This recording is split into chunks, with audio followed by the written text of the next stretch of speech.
Hi friends, welcome to the channel JIV and CIV Made Simple. In this particular video, we are going to cover our unit number 6 of CCP, Certified Credit Professional. Chapter name is Credit Rating. So before going into the chapter, let's see what are the topic which we have to study. So first thing is objective, then introduction. What is credit rating? What is the objectives of rating? Internal and external rating, the scope of application of external rating. So these are the 5 topics which we will cover in 3 videos in 3 parts. So let's get started with our first part, which is credit risk. So risk in banking. So let's first understand what the risk means in banking. In simple word, risk is the chance of a loss. So in one word we can say chance of loss. So whenever a bank plans something like giving a loan, so it expects a certain result, right? So a bank is planning something, so it expects a certain result. If something goes wrong and the result is worse than expected, right? If something goes wrong and whatever result we have got is worst as compared to what was expected, so obviously in that case, risk will arise. You know it very well that bank deals with money, right? So risk is natural part of banking business. Bank always deal with money, so risk is natural part, right, of the banking business. So bank face 2 kinds of risk. The first is called financial risk, second is called non-financial risk. As you can see, they are mentioned. Financial risk means loss of money. Non-financial risk means like operational or legal issues, right? So these are the 2 kinds of risk that the bank face. Financial risk, which is loss of money. Non-financial means some legal issues. All these risks arise mainly because bank act like an intermediary. See, this kind of risk, why it arises? Because bank acts like an intermediary, right? They take money from depositor and lend it to the borrower, right? So the equation is very simple. So this is the bank, right? What they are doing, they take money from depositor, right, and then they lend it to the borrower. So this is the simple equation, simple line flow. The important formula to note is that risk consists of multiplication of 2 things: probability of loss multiplied by impact. This means higher chance of loss into bigger loss amount is then we have higher risk. See, the rule is very simple: higher loss chance multiplied by bigger loss, right? So it means higher risk. So that means higher loss chance means probability of loss is higher, bigger loss means impact is higher. So when multiply both, our risk become higher. Let me give you one example. Suppose a borrower does not repay the loan, the bank directly suffer a financial loss, right? So that is the risk. Now that I hope the basic concept of risk is clear. Chance of loss in one word we can say, right? So deposit, bank act like an intermediary. Risk can be financial and non-financial both.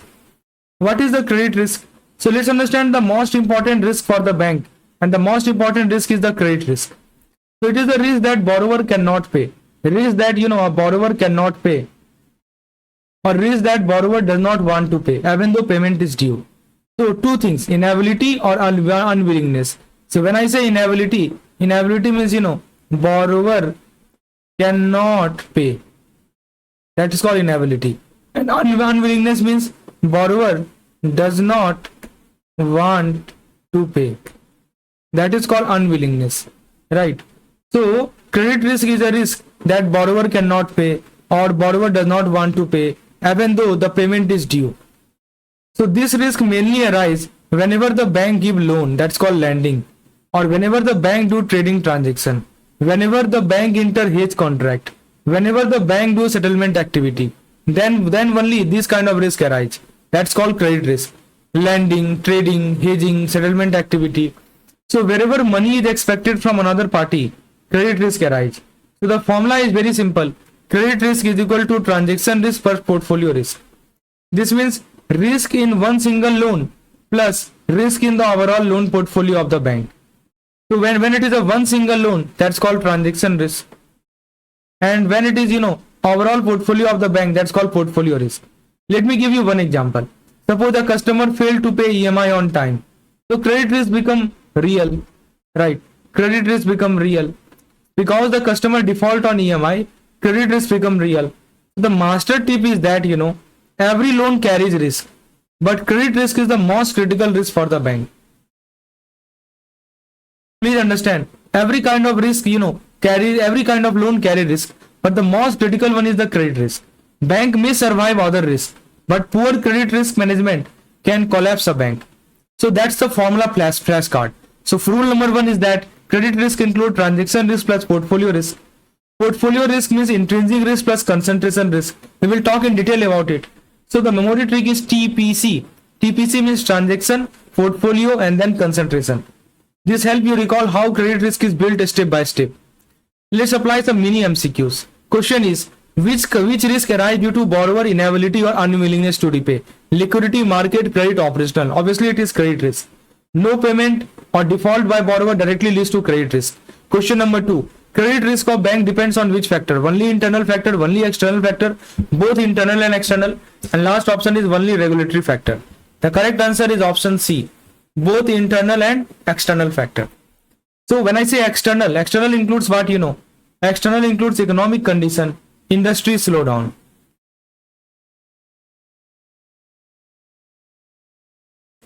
And when I say internal means bank lending policy, and then credit appraisal quality. So internal and external. External means industry slowdown, internal means lending policy, credit appraisal. So both the factor matters, right? Now let's talk about the credit risk factor, counterparty risk and management. So friends, let's understand why credit risk increase, right?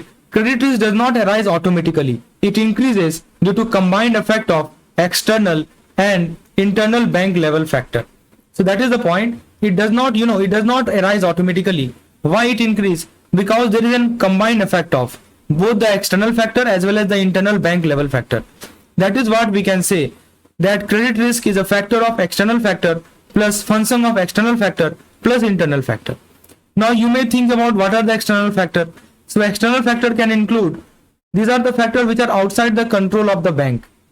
So external factor means, one word we can say, outside bank control, right? So let me give you some example. Suppose interest rate changes, suppose economic slowdown, suppose trade restriction is there, suppose economic sanctions are there,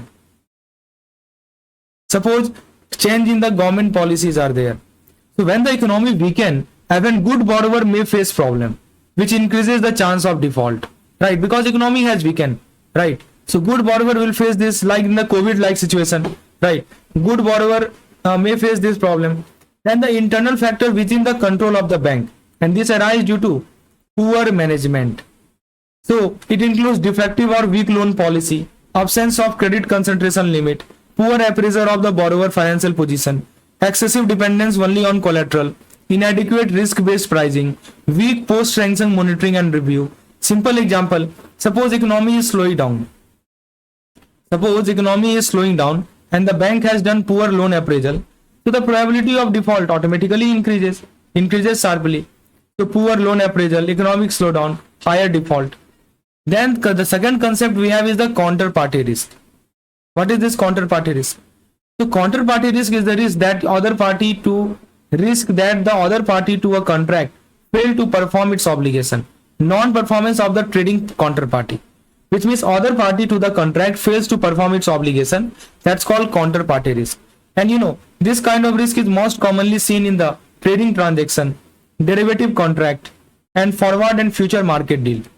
So this counterparty risk is most commonly seen in some cases. What are the cases? Let's have a look. The cases are, trading transaction, then derivative contract, then, forward and, future market deal. So counterparty risk is not a separate risk. It is actually a function of the credit risk, or that's called a subset of the credit risk. That is why we can see it like this. Simple example is, suppose a trading counterparty agree to settle a contract, but due to price volatility, it backs out. Suppose there is a price volatility because it backs out or fail to pay, right? Or fail to pay. So this non-performance leads to what? This non-performance leads to counterparty risk. So the master tip is very simple. Weak credit policy magnify risk even in good economic time.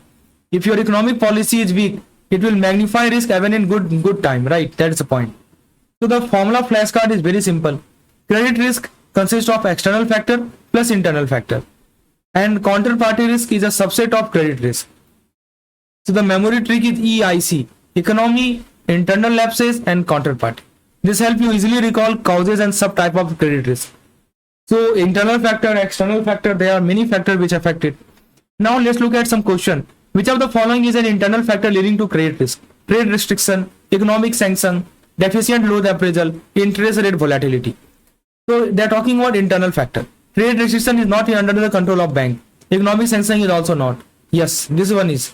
Option C is the correct one. Next question is counterparty risk arise mainly due to interest rate change, non-performance of trading partner, liquidity constraint of bank, regulatory penalty. Correct answer is non-performance of the trading partner. Friends, the content I am sharing with you is a part of our CCP comprehensive course. In this comprehensive course, you get PDF, you get videos, you get mock test, and also you get capsule content for final revision. So everything and all the content has been prepared from the Taxman book, which is the reference book. We have made the thing easier for you to comprehend, like in the form of this kinds of PDF, which is very easy to understand, in the form of videos, short videos, important videos, giving you sufficient example to comprehend the thing. Then for practice, we have mock test available. Mock test is time bound, 20 minutes, 30 minutes mock test. You need to attempt 30 questions through which you can check your understanding, and you can re-attempt mock test multiple times. And in addition to that, for last time revision, we have capsule content. If you want to get all these things and want to clear CCP in the very first attempt itself, please WhatsApp me on this particular number. Now friends, let's see the next part. That I hope these things are clear. Now exam add-on. So external factor they have listed carefully, like you can see interest rate, trade restriction, economic sanction, government policy, and internal factor like deficiency in loan policy, absence of credit concentration limit, poor appraisal of borrower financial position, then excessive reliance on collateral, inadequate risk pricing, weak loan review. These are the internal factor. Now RBI guideline on credit management. So friends, let's first understand why RBI stress so much on risk management. Why there is a need for robust risk management? Why RBI stress so much? You know, banking today operate in highly competitive and volatile environment. There is a competitive and volatile environment. So risk management is not optional. It is essential for bank survival. It is very much essential for the survival of the bank. So RBI says that, you know, bank must have integrated risk management system.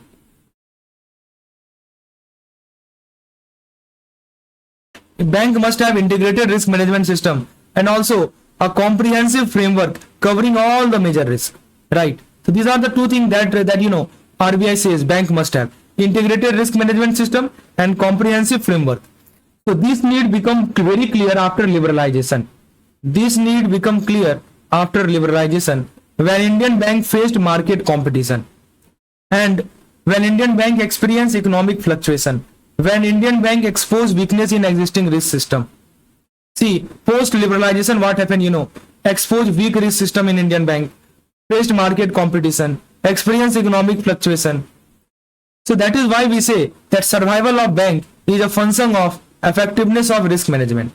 Simple example, that bank with weak risk system suffered repeated stress, repeated failure. So there were some bank, right, who were having weak risk system. So bank with weak risk system, they suffered repeated banking distress, repeated banking failure, while bank with a strong risk framework, they survived the market shock. So now RBI focus on credit risk. Among all the risk, RBI give maximum importance to one and only credit risk. Why? Because credit risk directly affect the asset quality and the survival of the bank. It affects two things. First thing it affects is the asset quality. Second thing it affects the survival of the bank. So credit risk directly affect these two, right? So what does RBI guideline state? RBI guideline clearly says that credit risk management must be structured, right? So RBI guidelines say that there must be a structured credit risk management system and it must receive prime attention of top management. So credit risk must receive prime attention of the top management. And system should be approved and overseen by the board. It should be approved and overseen, monitored by the board. That's why we can say credit risk means priority risk. Simple example I can give you. that bank must have board approved credit appraisal and the monitoring system before sanctioning the loan. So board approved risk system and appraisal and monitoring system is required before loan sanctioning, right?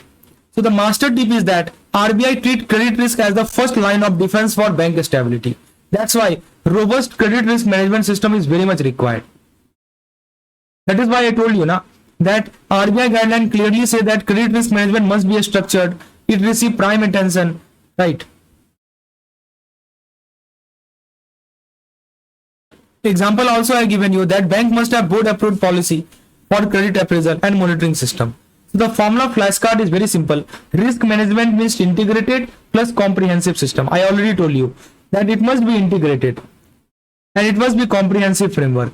And second point is that, you know, credit risk is the top management priority.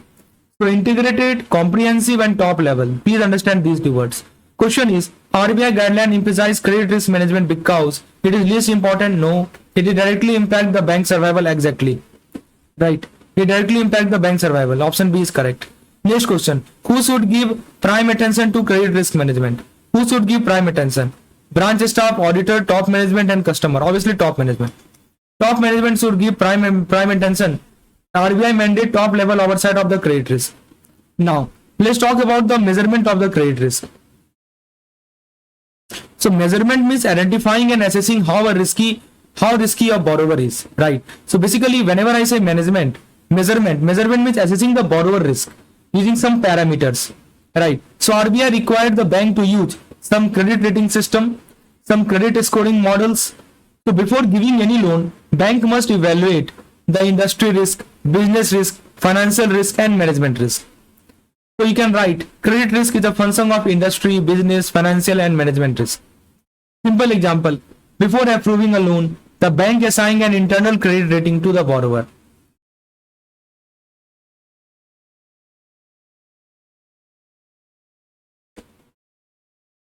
So that is a simple example. So before approving a loan, bank assign internal credit rating to the borrower. So what is the mandatory RBI practice? So RBI insists on, a comprehensive credit scoring system, clearly defined cutoff rating for lending, for granting loan. Lending you call it, or also call it granting loan.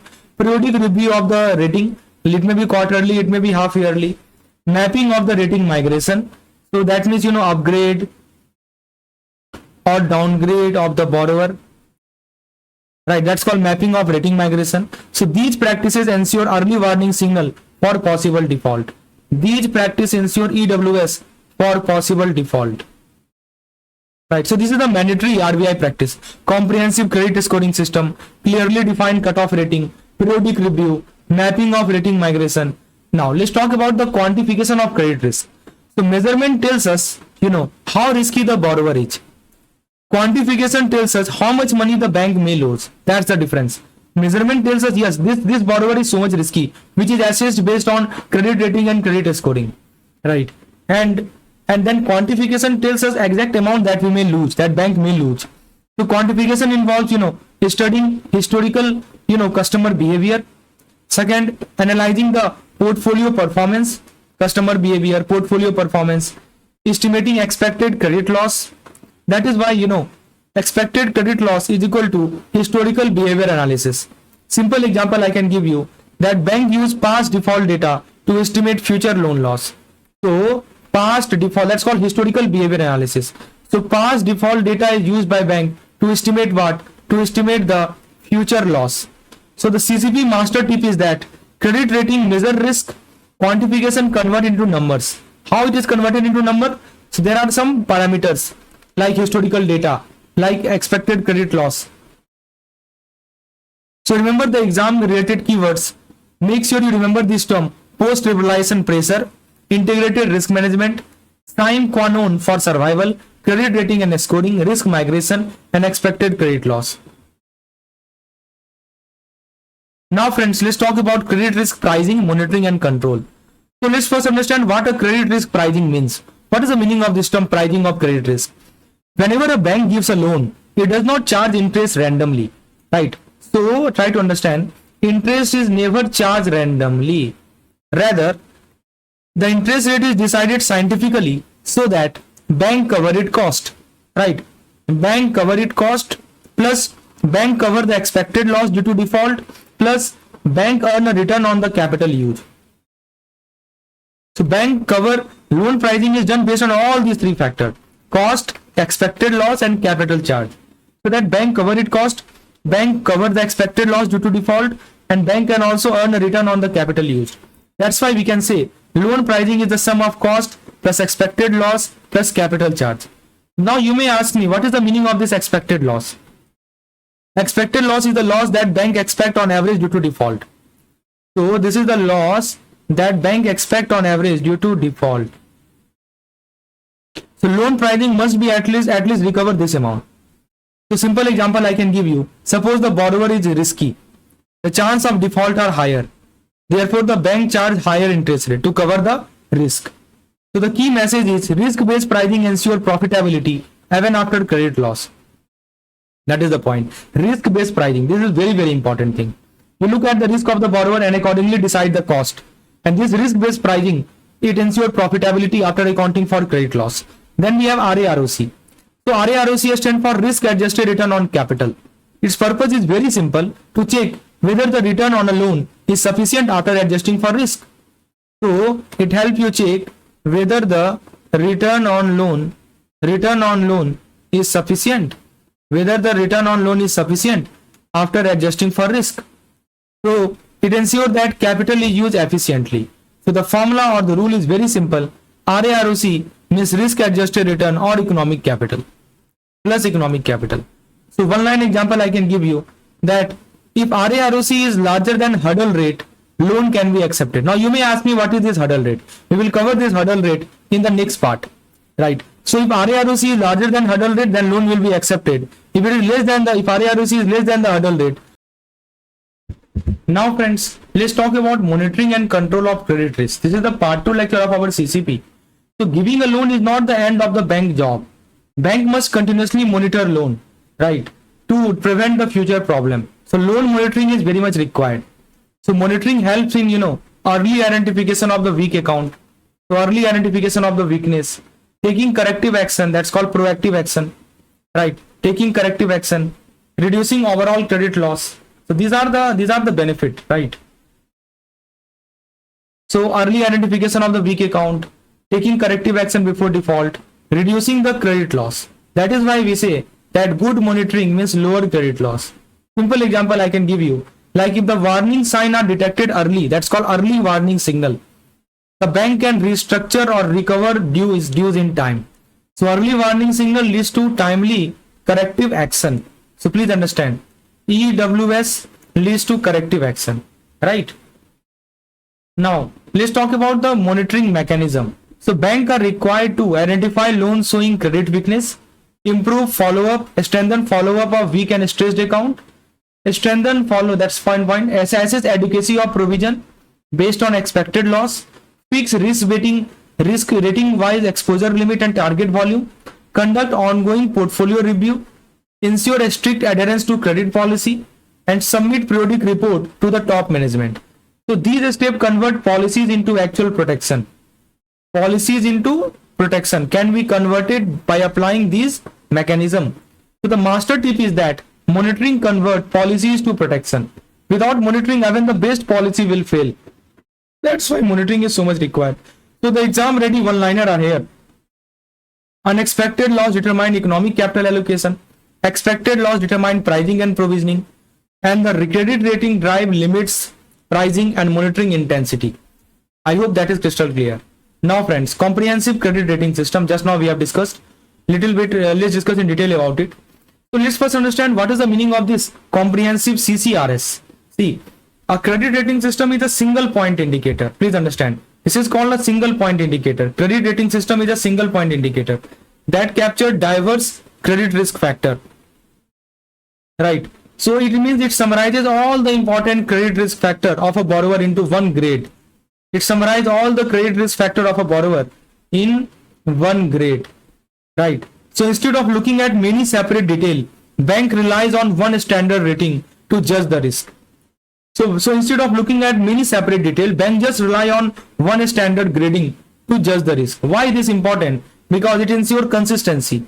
Same rule for all the borrower. It ensured standardization, no personal bias, no bias, and it ensured objective credit decision, which means decision based on defined criteria. That is why we say effective credit decision, which means a standardized rating system. Simple example: all the loan account in the bank are rated using the same rating scale. That's called uniform rating scale is applied across all the loan account. So two similar borrower get similar rating. Right, that's the point. Now, what is the purpose of a risk rating system? See, why bank actually use credit rating? Credit rating is not used only to approve or reject a loan. A risk rating helps the bank in pricing the loan. Right, it helps in pricing the loan. It helps in fixing the non-price terms like covenant and the limit. And it also helps in portfolio management and review. That's why we can say risk rating means pricing plus terms plus portfolio review. One simple example: suppose a borrower has a higher risk rating, the bank may charge higher interest, bank may impose strict condition, and bank may monitor the account more closely. So the master tip is rating must reflect the true underlying credit risk of the loan book. So rating must reflect the true underlying credit risk of the loan book. So key points to remember is that risk rating is the indicator